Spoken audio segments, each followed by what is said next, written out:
it'd be, so people were upset about it, and it made me realize, the stereotype and the stigma with a prop even, how it can, everyone's body types are different.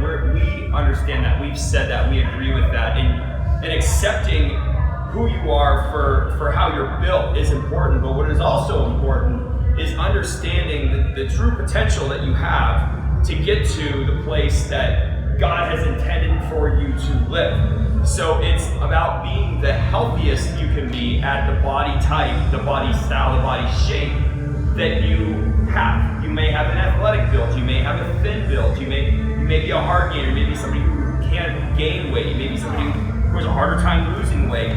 I know I'm a guy and it might be hard to relate, but I can gain weight really easily. My brother Anthony cannot. He can eat whatever he wants and feel relatively well and not gain any weight.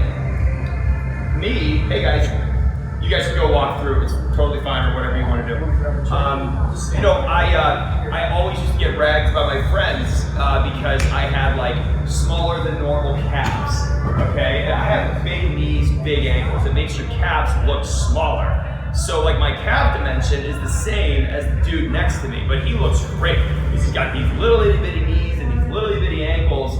And I spent like the better part of my early 20s living in South Florida, like doing calves all the time, considering steroid use, like dieting, trying to go zero carbs and mess around with Atkins and figure out how I can get my body to look like his body. And then you see reality shows, people are putting, implants in their calves and their glutes, and they're risking their health just to get there. And yeah, there's it's great to see an immediate change, to feel that sense of I finally am like everybody else. And this is pretty inherited from how we grow up, how we are as children, natural human tendencies to want to be like the rest of the pack. And I'm proud to say that at iRock, we have tried not to be like the rest of the pack. Anthony and I, as well as our staff, we're innovators. We focus on ourselves rather than focusing on what other people in the industry are doing. We like to create things, we like to accept ourselves and our members for who they are, and I think it's important for us to all be in that mindset when we're working through seasons of exercise, seasons of life where our priorities are changing and our minds are changing and our lives and our jobs are changing and your accessibility to the time to work out is changing. So at iRock, we're taking a more definitive approach at offering support and quarterly adjustments and quarterly motivations to help you find a new motivation, because the reality is you need a new level of motivation every 3 months. If you're not doing that for yourself, you're gonna have a really long haul, just with ups and downs and struggles. And the reason why is because you're not getting from your fitness club what they should be giving you. We'll take full responsibility. It's not your job to educate yourself once you're in here and motivate yourself. However, it's helpful. We can do a lot for you, and that's our mission moving forward, is to do things like this, give you new guides, give you new structure, and give you new ideas and links, ways to maybe even invest in your fitness journey so that motivates you to move forward. So I wanted to apologize about the prop and let you guys know that we're not expecting anybody to get or want anybody to get skinny or get something that they weren't intending to get. The number one thing we want to make sure we're doing is striving for optimized health, where it's just you and you, not you plus weight you don't want or you plus problems you don't want. It's time that you get to the point where it's just you walking around, you going to the store, you going to work, you going to the beach, putting on what you want to put on and feeling good about yourself. And I think that if we can achieve that for as many people as are willing to stick with us, we'll be really, really happy. So I built this presentation today to kind of go over the fitness guide and really explain in depth what you guys have always kind of experienced during your first meeting with your coach, and delve a little bit deeper into what those things mean and what they are. So we're gonna do another one of these in the third week of May. And we wanted to first explain on this first series why we built the guide, okay? So for the last 5 years, I've been wanting to put everything into a book. And we made attempts, and I didn't really have quite the right amount of time, and I didn't have the quite right amount of structure and confidence in what was working. So just a few years ago, we started to find that members were having great success blending macronutrient balance, resting metabolic rate, and intermittent fasting processes. We found intermittent fasting to be scientifically stable and proven to be healthy, therefore we're confident to talk about it. Now, what many people have interpreted intermittent fasting from is like 16 hours or 24 hours or 3 days without eating. That's not really what we're talking about. We wanted to build a guide to explain healthy daily processes of eating windows, how your body naturally works, and then matching what you're doing with how your body wants to operate, because your body is the boss. I want you guys to get that right now before we start this thing. Like, you're not the boss.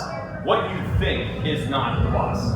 Your body has natural needs, and we need to learn how to satisfy those needs because we're living in an environment that's very unnatural for the human body to function well in. That air quality, food quality, oils, alcohol, nicotine, tobacco, all that good stuff, it all plays a role in like jeopardizing your health, longevity, vibrance, metabolism, all that good stuff. So when explaining the guide, we went, you can come in, man.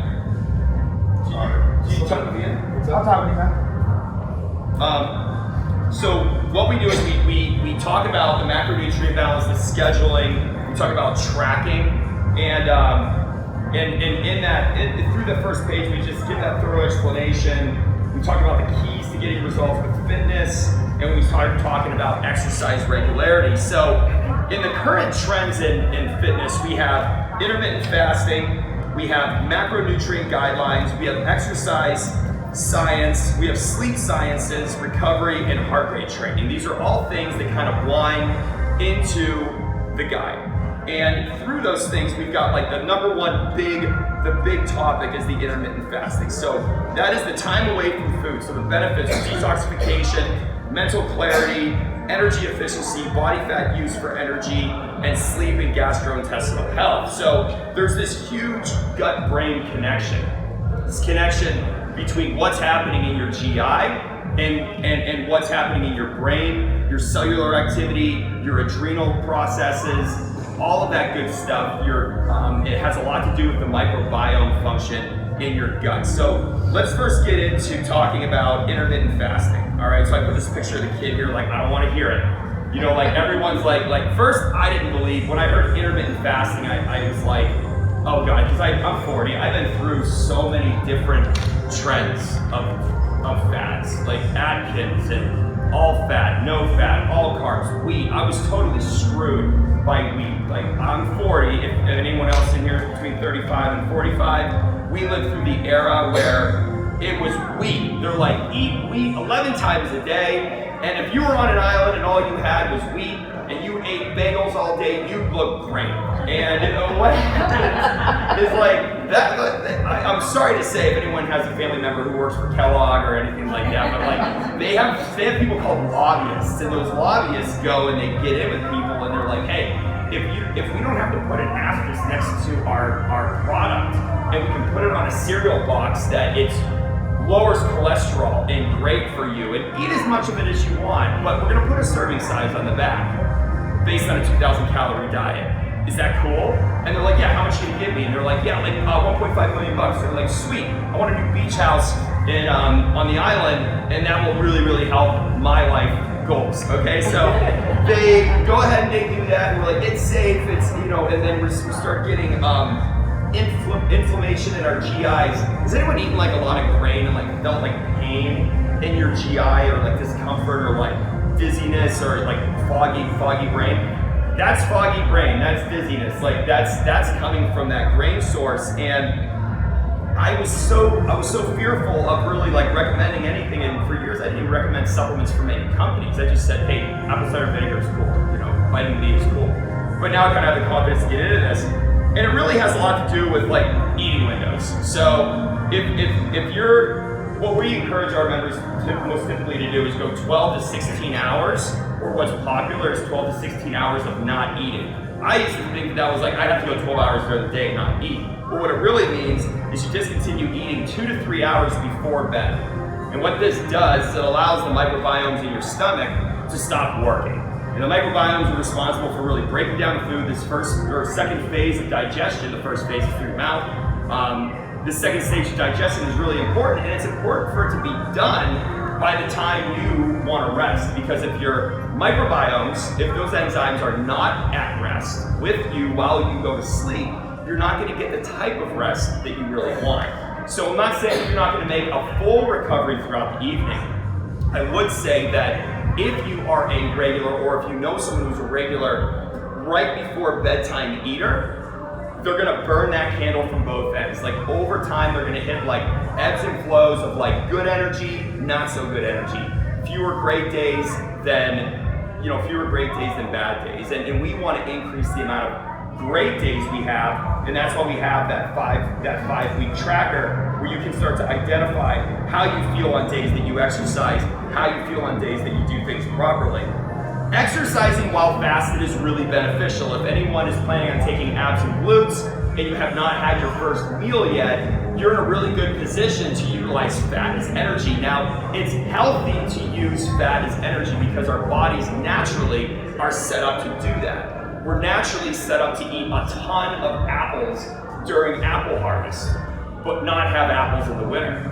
Like 150 years ago, we didn't have refrigeration, and we didn't have the Fiji sending us apples in the wintertime. We had whatever was available from the land, and we would eat tons of apples for a month, get fat, and then probably live off of that fat for a good amount of time. Because there's ups and downs in food availability when you're farming and things like that. So having that first calorie consumption to begin 12 to 16 hours following your last calorie consumption is beneficial. As an example, I stop eating 8 o'clock at night, I go to bed at 10, I wake up, and then I start eating again the next day at 10 or 9 or 8 at the minimum. We recommend a minimum of 12 hours, and this allows good time for your body to like detoxify, and frankly, you don't need a kick of sugar first thing when you wake up in the morning. We're going to do a Q&A at the end. You guys can ask me questions from the presentation that you like, or anything from the guide. So why does this make sense? Our natural metabolic process is due to standard hereditary nutritional practices. So you can see how much food was important to cavemen. They made cave drawings most regularly of animals. Animals were sacred. They needed them, and what would make you draw a cave drawing of animals? You'd be probably pretty damn hungry or dependent on animals, right?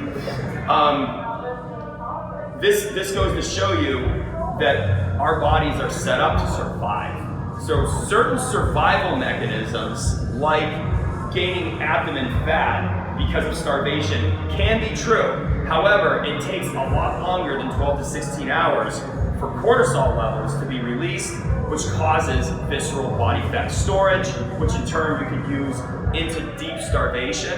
So it's kind of like an up and down, but that is a traumatic event, and you'd have to be in starvation for a series of days after 3 days in order to start experiencing that survival mechanism response. So that is one popular idea, that like you get fat if you don't eat often enough, or if you go too long without eating, or your body releases stress hormones. It takes a lot longer than 16 hours. So how do we get into that stage where we are using fat as energy? That's the big question. The way we do this through the guide is by first establishing what macronutrients are and when you need them. So we have protein, carbs, and fat. All right, so a lot of the bottom feeders are making tons of money off of this. All right, so I have a link, and I hope that it will play.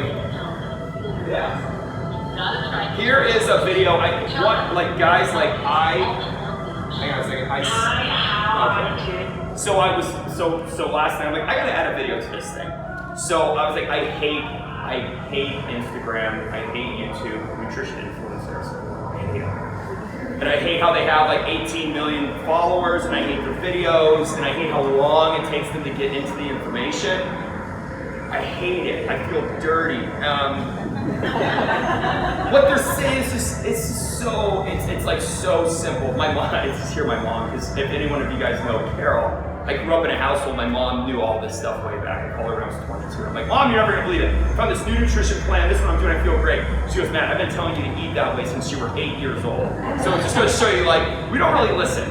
We don't know who to trust. And I hope you guys can trust me, but I hope you can see her, okay? I hope that you're like as unimpressed as I am. Now, what she ends up saying is actually true. But proteins, carbs, and fats are really basic macronutrients. That's what's in the main foods that we eat. Micronutrients, which are really important, are found in foods that we eat. They're like smaller nutrients that are essential for our health and well-being, like minerals and vitamins and things like that. So, here we go. I've been having a lovely day and had a good week. As soon as you're annoyed, raise your hand. I just wanted to sit down and kind of go through the accent, like, we're in there. It's so well when you first start out, or even just throughout your fitness journey in terms of like nutrition, knowing where to start, finding it super overwhelming because there's just so much information.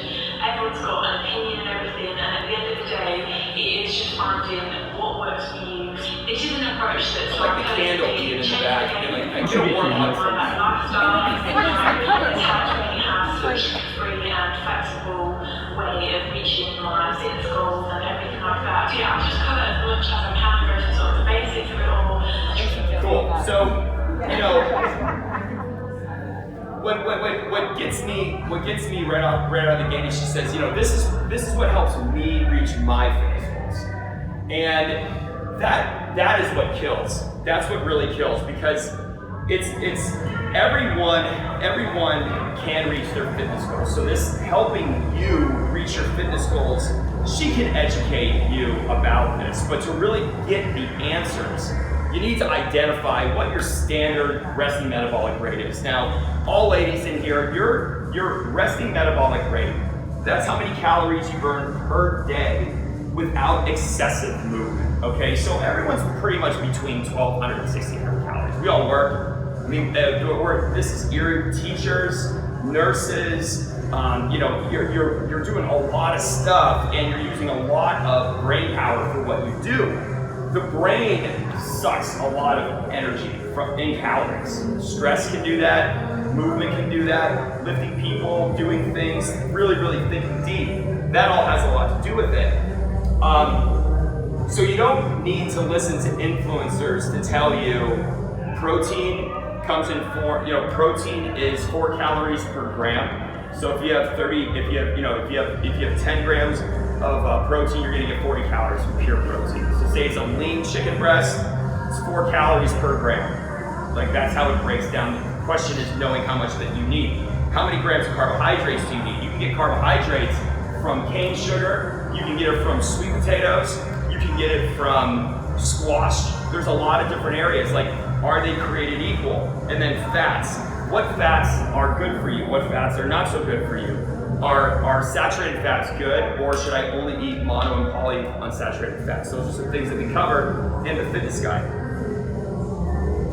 So those are the rest of metabolic rate, your ideal body mass, identifying the goal, and then referring to the fitness guide. So if you are at 1,500 calories per day on your resting metabolic rate, and for your height and for your gender, you know you should weigh 150 pounds. What's recommended is that you have 1 gram or nearly 1 gram per pound of your ideal body mass for optimized support. There's been some argument where you only need 1 gram per pound of your lean mass, which would make it mean that you only need 80 grams a day in protein. And if you look at how many grams of protein you can actually absorb at one time, you'll find it's really hard to get 150 grams of protein, really hard. So where's the devil's advocate? Like, where's the switch off? What's more important? If you overeat macros, it gets stored as fat. Nothing you eat really gets pushed through your body as nothing. You store it as fat, or you get a triglyceride rush throughout your bloodstream, and then your body works with that. So there's only like 2 things your body can really do. There's another thing that it can do is like store sugar and fat in the liver. We refer to that as fatty liver. That's bad. That's like pre-diabetic or insulin resistance, which is reversible. and whoever watches this and then like wants to say, no, Matt, it's not reversible. I'm a doctor and I know it's not reversible. It's like, I talk to doctors all the time and I'm giving them nutrition plans and they're like, man, I've gone over this stuff since I was my first year of med school. And I'm like, yeah, you should really consider, the whole health thing. So you're like, when you take in protein, like 20 to 30 grams of protein is really quite good. That's sufficient. If you have more than that, you're kind of starting to get to the brim of overconsumption. So there's 15 grams of protein in one of these. So if you had one, that would be great. That's totally cool. 15, there's nothing wrong with 15 grams of protein. You don't need to max out. Hey guys, you don't need to max out how much protein you're having at each meal. All you really need to do is make sure you're getting protein and try to hit your level throughout the day. So how do we do that? And how do we do it with understanding what our body wants to use as energy? Our bodies want to use what as energy? Fat, right? It wants to use fat as energy. Our bodies are actually set up to use our own body fat as energy. We also use sugar as energy. When there's sugar present in your diet, moments before a workout, your body is going to go after sugar from food more directly than your body fat. If you have eaten sugar over the past 24 hours, good amounts of sugar, even maybe over your recommended limit, it's going to take some time for your body to utilize all of the stored glucose, and that's a process of the liver. The liver has a tendency to store glucose and release it when you need it, okay? So like, your body's really smart. It holds on to things, it saves it. And if you or anyone you know is a diabetic and they have a diabetic sensor, you'll see the erraticacies in blood glucose levels based upon what you eat, your sleep periods, and things like that. Your ideal body mass has a lot to do with the protein intake. Protein's a terrible energy source. Like a sausage link would never be recommended for a marathoner to eat an hour before a run. Your body just doesn't really like to use protein to energize. It uses protein to recover. So we talked about sleep. When is recovery really happening? It's when you sleep. It's sure as heck not happening when you wake up in the morning. It's not happening when you're dealing with 4 or 5 patients or 15, 30 school, kids that you're trying to handle in your classroom. Like, it's happening when you come down. It's happening in the evening when you're at rest. Your body starts to repair, strain muscle fiber, tissues, cells. All of those things get broken down by car exhaust, over-exercising, undersleeping, overworking, over-coffee, overstimulation, even over good things. If your life is great and you're thrilled all the time, it's actually hard on your body. You need recovery, you need sleep. And it can really take a toll on your adrenal glands if you're not getting that proper recovery. The reason why carbohydrates are important is because they're necessary. They're necessary for delivery of nutrients, brain, heart, lung health. Very, very helpful, very, very important. What we want to make sure we're doing is getting healthy carbs, and we want to make sure we're around the same amount of grams per meal, which would be like 20 grams of carbohydrates. If you're a carb eater, you want to try to stay around 20 grams, 30 grams, max 50 grams of carbs at one meal. Having more than that could push you over the edge. It could be more than your body can really use, and you sure as heck want to use your carbohydrates during times of activity, not during times of extreme recovery, which would be like very late in the evening, depending on when you go to sleep. So does that kind of make some sense about protein and carbs, what their jobs are, guidelines for how much of them to eat? Men and women are very similar in this. Our ideal body weight and your ideal body weight are really only 30 to 60 pounds apart. So like most of our guys who are under 6 feet tall, their ideal body weight is like 175 to 185. If women's ideal body weight is 125 to 145, we're not too far apart. We don't really need much more, unless of course our activity levels are higher. So identifying your goal, identifying your lifestyle is important. Fats are also very important. I'd say one of the most important things to get. We're talking about what to get not too much of. Fats, if you're not getting enough of it, it can have a dramatic effect on your hormone function, your energy levels, your satiety levels, which is how long you feel like held over for. If you're not eating fat at all, if you're still in like 1970 and you're doing the zero fat thing, That's 70. yeah, 70. done. You were just like partying way too much during that. So we're like, what it means is the fat, you want to try to get a stable amount of fat per day, and protein and fat is a really great blend to have out of the gate as your first breakout meal. When you get out of your fast in the morning, when you wake up after your workout, an example of that would be like an egg. An egg is protein and fat. Well known to be good for you. Well known not to overeat as well.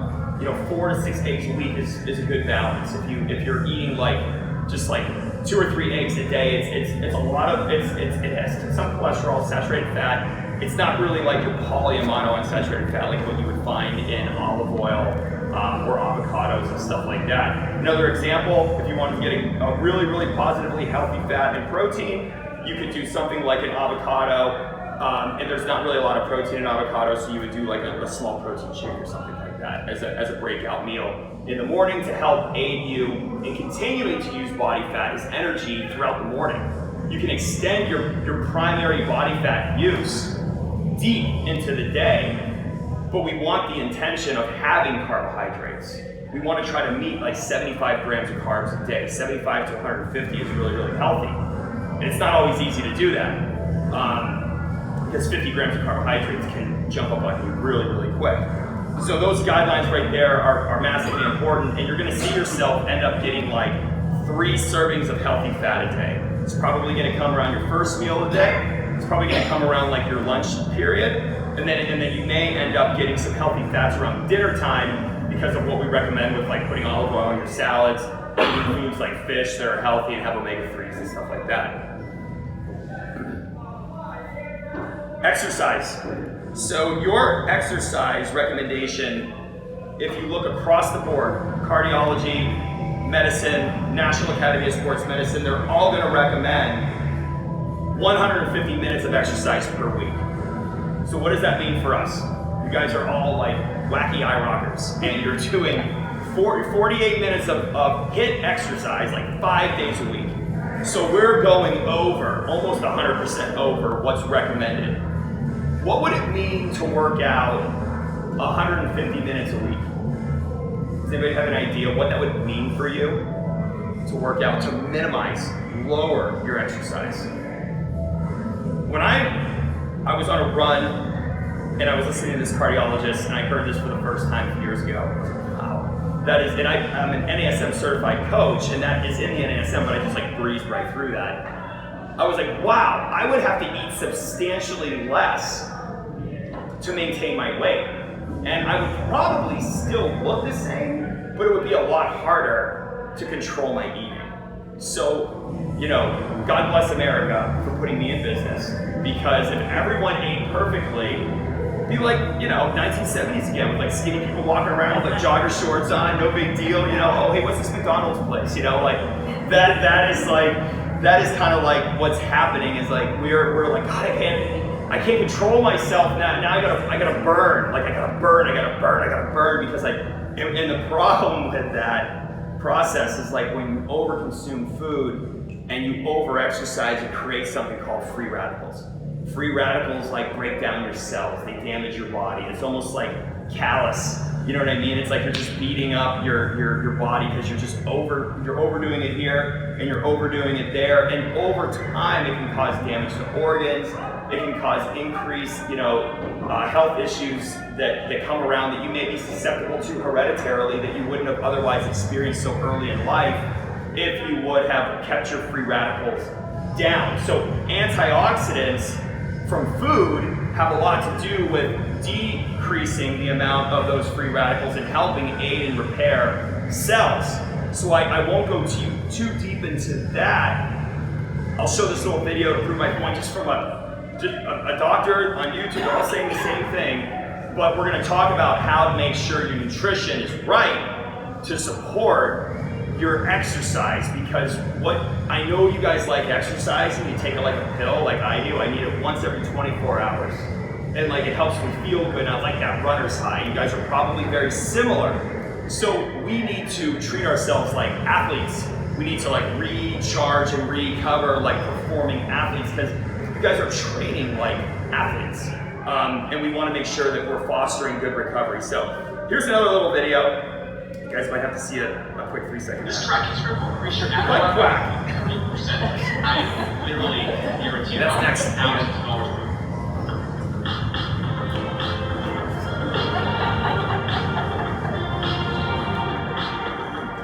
All right, here's a doctor. I'm Sabir Gupta, I'm an international cardiologist. Now, we all know that exercise is good for you and has benefits in almost every organ and every part of your body. But the question is, how much exercise should we do? And is the exercise we're doing effective or not? Now, the American Heart Association recommends a moderate level exercise for 30 minutes about 5 times a week, totaling of about 150 minutes of moderate intensity exercise or 25 minutes of vigorous exercise 3 times a week. That's about 75 minutes of vigorous exercise 3 times a week. Or 75 minutes of vigorous exercise in total. The question is, what is moderate exercise and what is vigorous exercise? Moderate exercise is like going for a walk at about 3 to 6 kilometers an hour for 30 minutes. Typically, your heart rate should go up during moderate exercise to about 50 to 70% of your good heart rate. I'll talk about your good heart rate in a second. And in high intensity or vigorous exercise means you're doing 7 to 8 or even 9 kilometers an hour on the treadmill. So that's pretty vigorous, where your heart rate typically tends to go up a little bit more than it would if you were at a lower speed. And this heart rate that goes up should be at about 70 to 85% of your target heart rate. Now the question is, what is your target heart rate? So how do we calculate your target heart rate? The target heart rate varies for every individual depending upon your age. So if you're a 40-year-old person, the target heart rate would be 220 minus your age, which is 40 in this case. So it should be 220 minus 40, that is 180. So the goal should be, if you make vigorous exercise, to be between 70 and 85% of 180. For non-vigorous exercise, the target heart rate would be 50 to 70% of the target heart rate, or 50 to 70% of 180. All right, guys. 700,000 views on that video. It's impressive. So he has some good things to say. Facts. The American Heart Association believes in not damaging your heart. Okay, so what can damage our hearts? Well, overexertion. If you're exercising for feeling like solid, maintaining cellular health, having great energy, overexercising can really wear you down, and that's in the guide. The moment after an extreme exercise routine, there is dopamine. You're on drugs. Like after a workout, you are on a drug. You are getting the same drug that you get, the same chemical that's released, the dopamine, from overeating, drug use, alcohol, all of those things, finding your keys, it all releases the same chemical. It's dopamine. It gets you feeling great. The problem is, 2 or 3 days down the road, if you're overtraining, you're gonna start to experience decreased energy levels, increased hunger, lowered sex drive, maybe weakening, skin health, hair issues, organ function decrease and decline, especially if you're under-eating. If you're under-eating, then overeating, then over-exercising, and there's this crash course, it can really take a toll on you over time. You guys are working out like 200 minutes a week, 240 minutes a week. I am as well. So it's important that we figured out what's really recommended with sleep and then how to bring our nutrition into that so we can recover properly. So there's recommendations. Most recommendations by doctors are 7 hours of sleep per night. To get your best sleep, discontinue eating 2 to 3 hours prior to bedtime.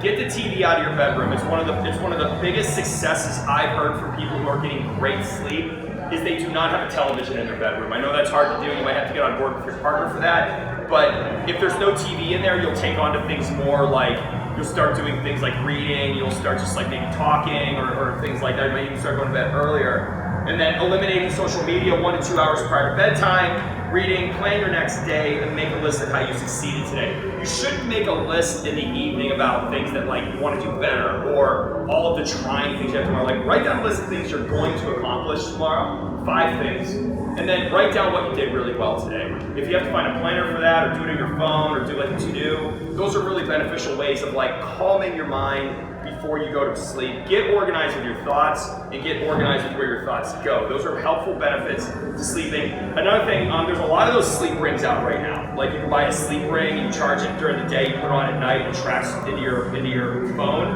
They're like $300. Those are cool. A lot of people have been doing a lot better with their nutrition and not eating and doing the right thing because their sleep ring is telling them that they're not really resting properly, so they're working on that. The recovery flow. This is a big one. Recovery flow means not doing the same thing every day. What's your favorite food? Pizza. And most people, mine too. So I'm like, Michaela, eat pizza every day for the next 50 days. Would you take that? Would you say, yeah, sure? Or I'm gonna give you this pill, you can eat pizza every day for the next 50 days. You think you still eat pizza every day for the next 50 days? You think so? I doubt it. When you go on vacation every day, it's not vacation anymore. When you eat pizza every day, it's not your favorite food anymore. And exercise is very much the same. Even though if iRock was your favorite thing, thank you. I'm glad it's my favorite thing. But you need to build a really scheduled flow into your exercise routine. It's healthy to do iRock 3, 2, 1, 4 days per week. 5 days per week if you're really managing your lifestyle, but it's beneficial to take advantage of great places we have like Yoga Erie, hiking, biking, walking, light jogs, decrease the amount of time as well, like maybe 30-minute bouts of jogging rather than an hour, because we're doing 1 hour iRock classes. And trying to find that heart rate balance where you're exercising at 75% of your target max or your target heart rate. That's what we really want to be doing. And that's what the MyZone heart rate monitors can help you guys do as well. So various types of physical activity, recover actively. So yoga would be an example of active recovery. Walking would be an example of active recovery. I do something with my clients, we wear those weight vests right there and we go out onto the beach and we walk 30 minutes out and then 30 minutes back. And we call it a grind. That is an active recovery. We're not using our upper body, our heart rate's 115 beats per minute. We're not stressing, but we're putting out that energy. Gardening, working around the house, those are all examples of things that you can do to really be active. If you've got an attic that needs cleaned out, that's a workout. You're gonna be going up and down the stairs for an hour, that's a workout. You should be good. If you do that, and you work out, and you run, then you take a bike, it's like, you're gonna pay. And like my good friend and a trusted doctor friend of mine I know, Mark Van Dyke, he has a cool way of saying nothing's free. So nothing costs nothing. Whatever you do to yourself today, if it's responsible, irresponsible, if it's irresponsible emotions, if you're overdoing it, if you're making up for mistakes you're making, it will have something to do with who you are 5, 10, 15, 20 years down the road. What your experience, what kind of treatment you're in, what joint is bothering you. Those are all things that kind of come along with it. So with performing better nutrition, cellular support, sleep recovery, responsibility with your workouts, you're going to experience more energy, less hunger, weight loss, better skin, hair, and nails, more drive, better focus, clarity, excitement, and less stress. So I wanted to end that slide because I wanted to give you guys the confidence to know that if we start and continue working on principles that we've covered already, you should continue to feel better and better and better. I want to feel good. I want to have the energy to do things I want to do. I don't want to have those days where I just want to shut down and oh my gosh, I did so much today, I'm so tired. I want to be like a battery that doesn't run out. I'm trying to figure out every little thing I can do based on science to manufacture just like a resilience to activity.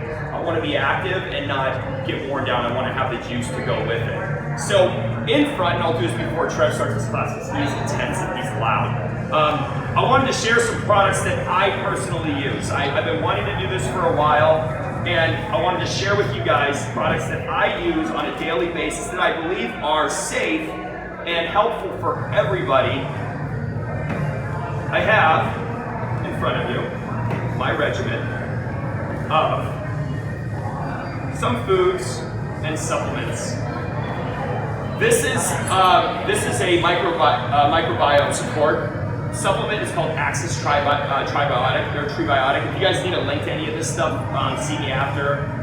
This is a great supplement. I've never found anything that really has like microbiome in the title. So like you've got digestive enzymes, but you've got like pre and postbiotics or pre and probiotics, and then you've got also microbiome support formula.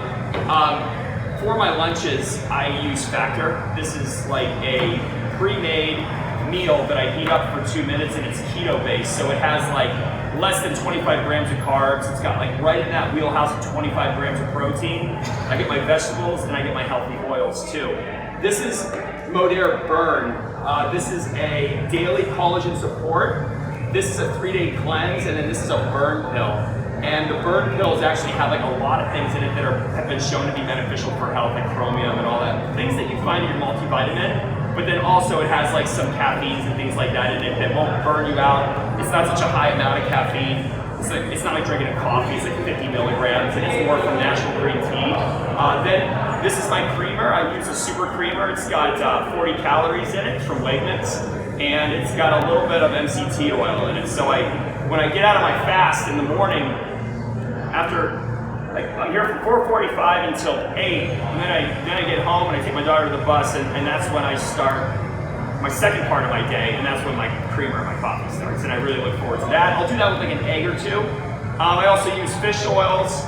I use it from anywhere. There's no specific brand, I don't care. I always get 5-HTP. This is an adrenal support formula. Adrenal support, I believe, is very important.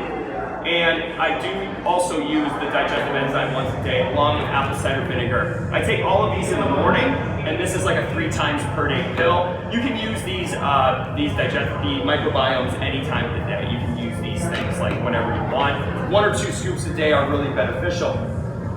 Some hidden issues, like if you're trying to lose weight and you're eating a lot of regular peanut butter, a lot of bananas, melons, and if you're doing like 2 or 3 protein bars a day, you gotta be careful.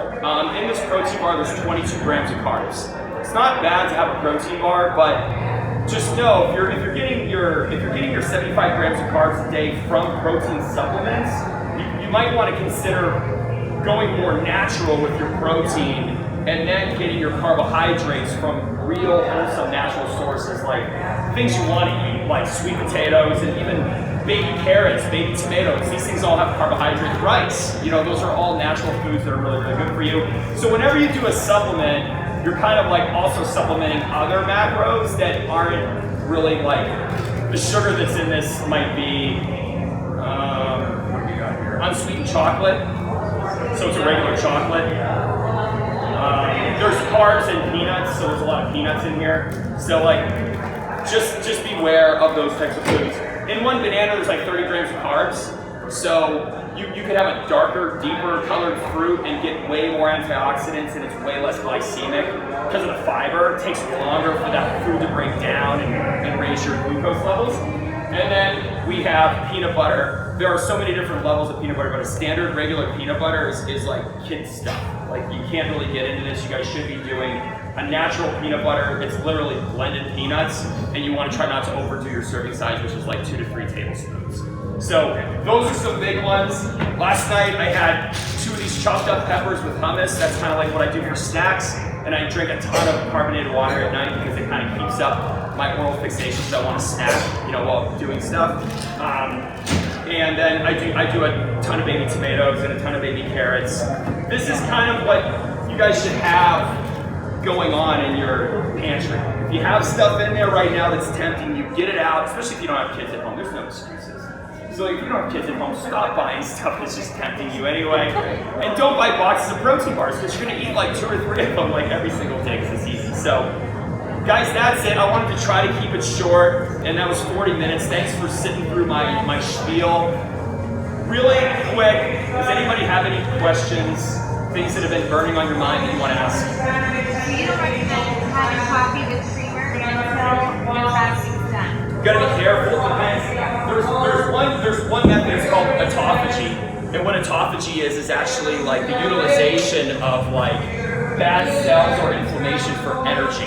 So autophagy is something you can actually experience in like a 14 to 17 hour fast. Your body can actually start, it runs, if you kind of run through its sugar, you're kind of through that, you're in this ketogenic phase where you can actually start to eliminate kind of like waste in your body, and your body wants to do that. That's how it eliminates toxins and things like that, but it's really hard to eliminate toxins when you're putting more in or when you're overeating. So like if you're drinking alcohol and then you're like and then you want to get the next morning into like autophagy, like probably not going to happen. There's like that's a 4-day detox, from I had a little bottle of Tito's over there. Total killer of your microbiome function, your detoxification. So I really recommend like a good 5-day streak with very limited toxins, so you can actually detoxify, and that's going to be a big benefit. And sugar can be a toxin. I have a magazine in the office, and there's